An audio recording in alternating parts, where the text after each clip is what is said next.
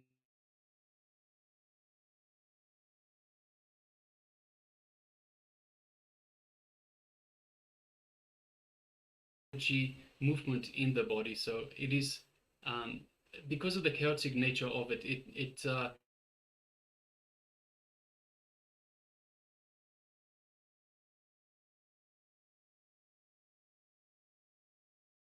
and when these move around, it shows us a little bit of discomfort, but towards the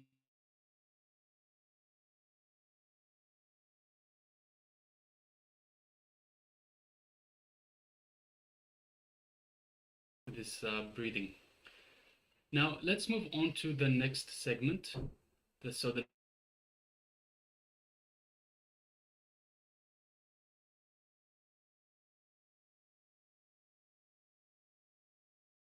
The participants to scan the thought currents of the acharya, so of ourselves,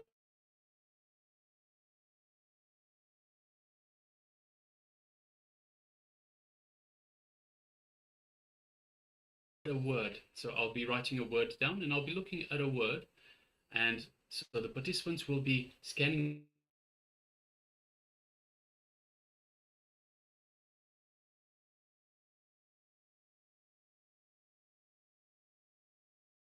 the thought current as I'm looking at that word. So what is the word? What is my thought current? So if request all participants to get ready. Sit comfortably. So once again, if you're sitting on a chair, please sit comfortably with your head, neck, and spine in a straight line. Ideally, sit on the floor with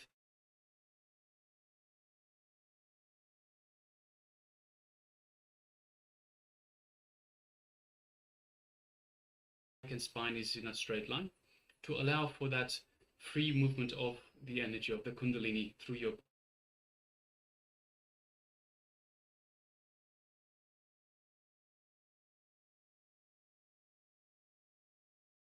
and relax. Let's remove any thoughts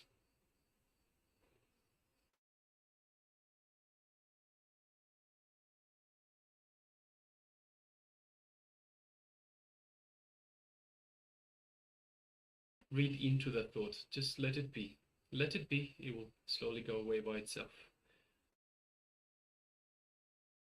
Any identities that we have of ourselves.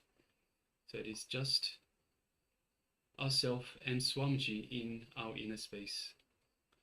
So let's evoke Swamiji in our inner space.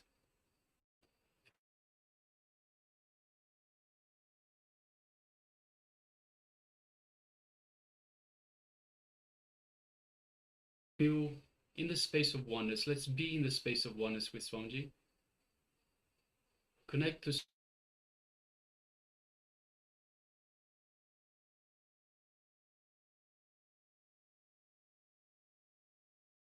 Ananda Paramashivoham. Ananda Paramashivoham. Om Nityananda Param.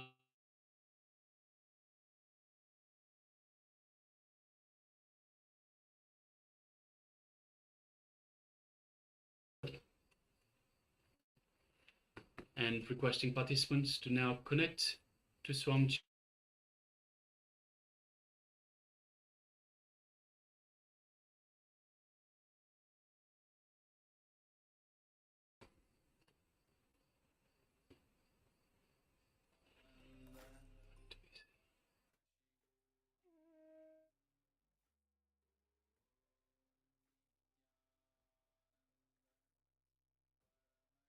Om Nityananda Paramashivoham. Om Nityananda Paramashivoham.